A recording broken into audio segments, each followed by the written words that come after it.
In Attack of the Clones, Anakin Skywalker is taken into the Jedi Order, pushed into war, pulled into fear, and steered exactly where Palpatine wants him. But what if that first turn never happens? What if Anakin doesn't become Obi-Wan's apprentice at all, because Count Dooku reaches him first? In this version of the story, Dooku doesn't just recruit Anakin. He keeps him close, shapes him. And when the Clone Wars finally ignite, the war doesn't just split the Republic in two. Let's begin. The Jedi Temple is quiet in the way a place gets after tragedy, when everyone is trying to act normal and failing. Coruscant still roars beyond the spires, speeders still scream through the sky lanes, but inside these stone halls the air feels softer, heavier, like the Force itself is holding a breath. Qui-Gon Jinn is gone. Obi-Wan Kenobi walks like he's carrying a weight that isn't his yet. The Council speaks in calm tones, as if calm can stitch a hole back into the galaxy. And between polished floors and perfect rules, a 9-year-old boy stands under the temple's great tree and stares up into the canopy like the leaves might answer the questions no one else will. He doesn't notice the cane at first. Tap, tap, a sound that doesn't belong here. He turns, already bracing for another lecture about patience or fear or letting go. Instead, he sees a tall figure in gray, composed like an old painting, eyes distant like he's looking through time instead of at a child. Count Dooku. He shouldn't be here. Not really, not anymore. But grief opens doors the Order doesn't like admitting it still has. Dooku had been Qui-Gon's master once, and in the chaos of mourning, he's allowed inside the temple for rites, for formalities, for the kind of old respect that lingers even after someone walks away. And Dooku uses that lingering respect like a key. He looks up at the tree with a faint sadness. A Force-sensitive thing, he says quietly, surrounded by stone and steel. And yet it lives. Anakin doesn't bow. He isn't sure what the rules are for a man the Jedi speak about like a ghost. "You trained Qui-Gon," Anakin says, because that much he knows. That much everyone whispers. "I did," Dooku answers. Smooth voice, sharp edge beneath it. "And now they will tell you to accept what happened." As if acceptance is the same thing as peace, Anakin's jaw tightens. "The Force, they'll say he's one with it," Dooku finishes, almost dismissive, as if he's tired of that comfort being handed out like a bandage. As if that is meant to heal the wound. A breeze moves through the leaves. Anakin feels the sting behind his eyes and hates it. The Jedi have already told him not to cling, not to want, not to ache. Like a child can just switch those things off. Dooku watches him the way Obi-Wan watches a sparring partner. Not judging, not soft, just reading. "Tell me," Dooku says, "do you feel honored today?" Anakin doesn't answer. "Do you feel safe?" Still nothing. "Or do you feel like you've been thrown into a storm and ordered to stand still?" Anakin's fingers curl. "Why are you talking to me?" Dooku steps closer. The cane taps once, and the sound echoes like punctuation. "Because evil will tear you apart and take the things that matter most," he says. "And the Jedi will tell you that is simply life." Anakin swallows hard. The Jedi stop evil. Dooku's eyes narrow, not with anger, but with something worse. Disappointment. Then why was Qui-Gon alone when he died? Because Anakin doesn't have an argument. He has a feeling. Bitter, confused, and sharp. Dooku tilts his head. "Would you like me to train you?" Anakin blinks. "Train me? As a Jedi?"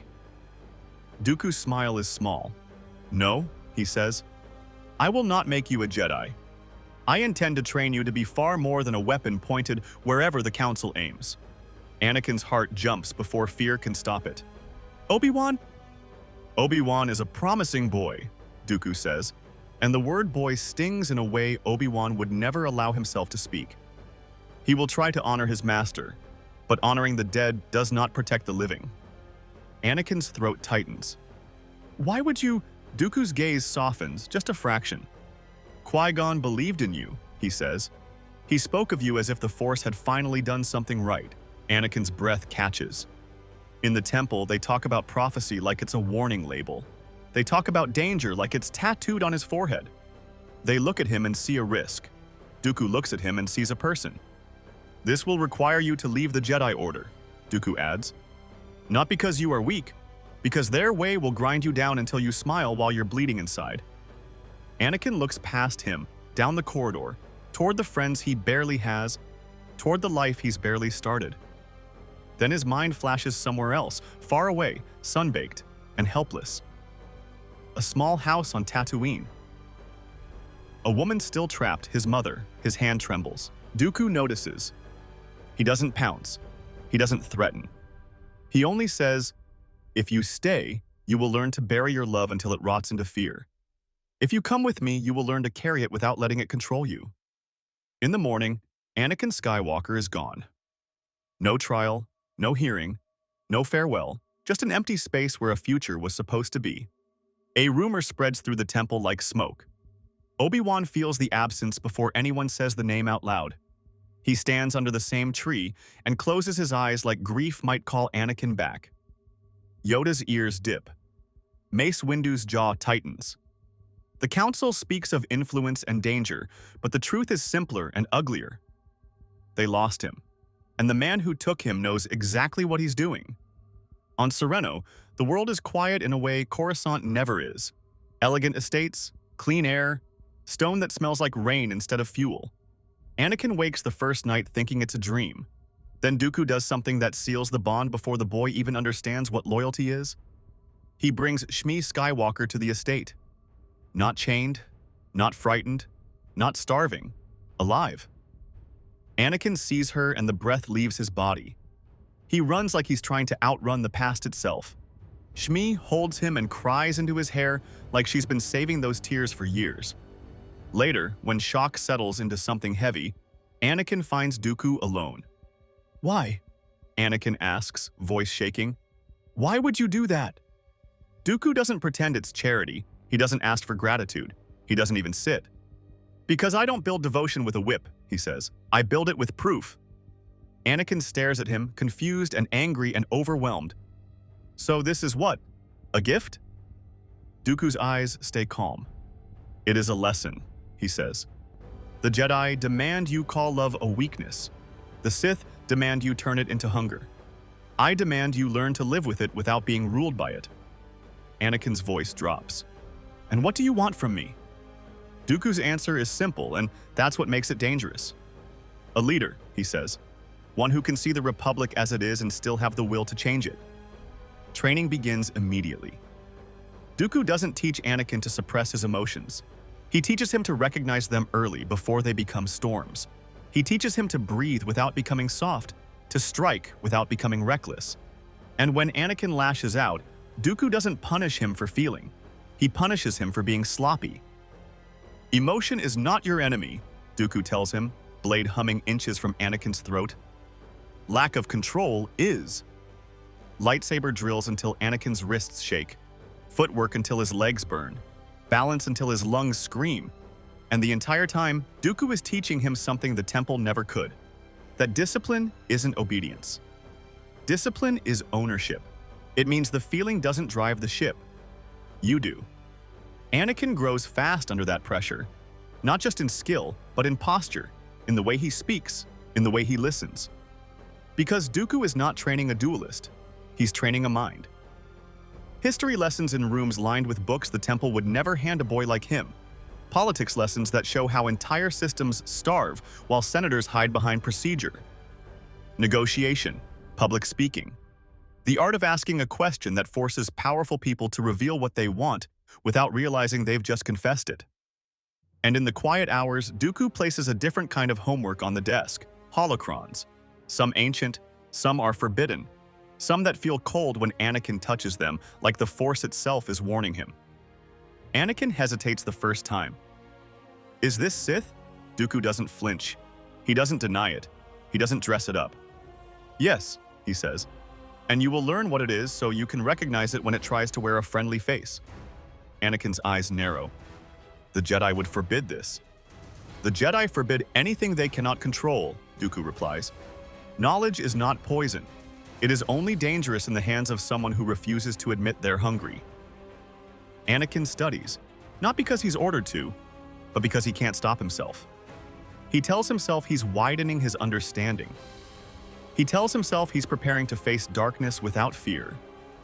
He doesn't realize how easily preparing turns into becoming. Back in the Republic, tensions rise. Cracks spread through the Senate. Outer Rim worlds complain and are ignored. Corporations whisper about leaving, about building their own order, about never letting Coruscant choke them again. The rot Dooku spoke of under that tree starts showing itself openly. The separatist movement grows, and Dooku becomes its face. Anakin becomes its symbol. A lightsaber at Dooku's side changes every room they enter. Leaders who would have doubted the Count now see the boy of prophecy standing under his wing and feel history shifting under their feet. On Coruscant, Chancellor Palpatine smiles politely and adjusts his plans. Because Anakin isn't where he's supposed to be. The Clone Wars begin the way the galaxy remembers, with Geonosis. Dooku gathers leaders in hidden chambers. Factories hum. Droids line up like a metal ocean waiting to be unleashed. The Jedi arrive late and confident, with a spy already captured. Obi-Wan Kenobi. When the news reaches Sereno, Anakin's stomach twists. He's older now, taller, sharper. But Obi-Wan's name still hits him like the memory of a brother he abandoned. "I need to go," Anakin says, already moving. Dooku stops him with one sentence. "Do you want to save him?" he asks. "Or do you want to prove something?" Anakin freezes. Dooku's voice stays calm. "Attachment makes you predictable," he says. "And predictable people die." Anakin's jaw tightens, but he doesn't argue, not out loud. The arena battle erupts without him. Jedi fall, clones arrive. Fire and sand become the Republic's new anthem. The war officially begins. And because Anakin isn't there, the canon moment that should have defined him never happens. No severed arm, no desperate rage in a hangar, no humiliating wound that Palpatine can later press like a bruise. The story bends here. Later, in a Geonosian hangar, Dooku prepares to evacuate. Anakin is there, hands moving fast over controls, jaw clenched like he's chewing down regret. Then the Force shifts. Two presences slam into the hangar like thunder. Yoda and Obi-Wan. Obi-Wan steps forward, lightsaber raised, disbelief tearing through his composure. "Anakin!" Anakin steps off the ramp and meets his gaze without flinching. "You shouldn't be here." Obi-Wan's voice cracks. "What are you doing with him?" Anakin's answer is quiet, and that makes it worse. "Learning what you were never allowed to teach me." Yoda's eyes narrow. "Led astray, you are." Anakin's lip twitches. "By a man who knew Qui-Gon better than any of you," he says. "By someone who saw the chain you call service and chose to break it." Behind them, Dooku arrives like a closing door. He inclines his head, polite enough to be insulting.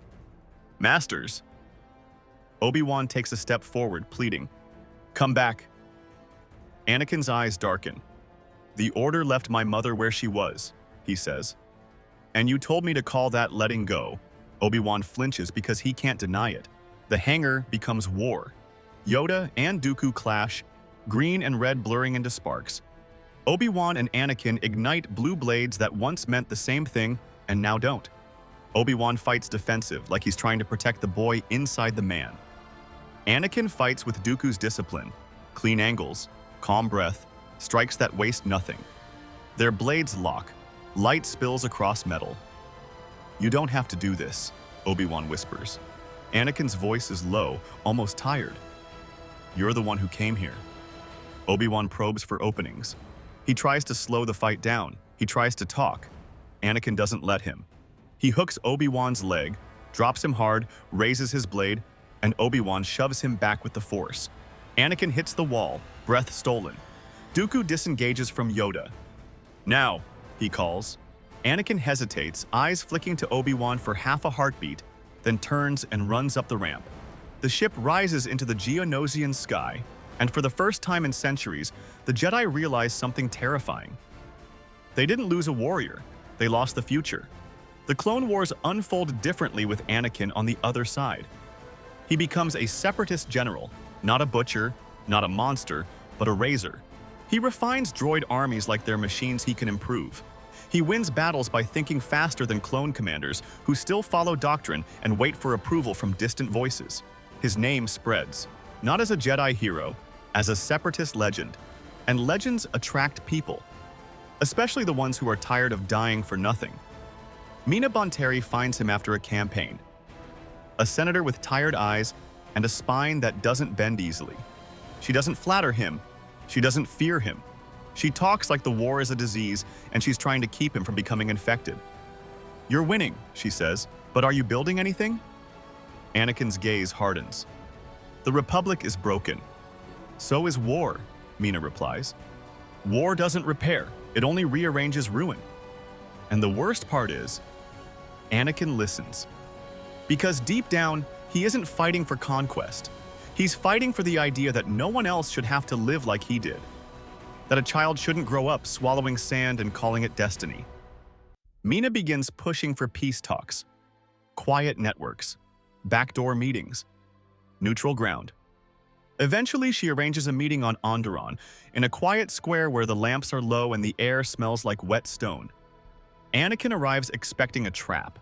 Instead, a cloaked figure steps from shadow. Padme Amidala. The air goes still. Anakin stares like the galaxy just changed shape in front of him. "Padme?" She looks at him with a mixture of relief and pain.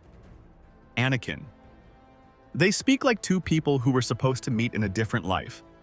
Padme doesn't pretend the Republic is pure, and Anakin doesn't pretend the Separatists are clean, but they agree on something that matters more than flags.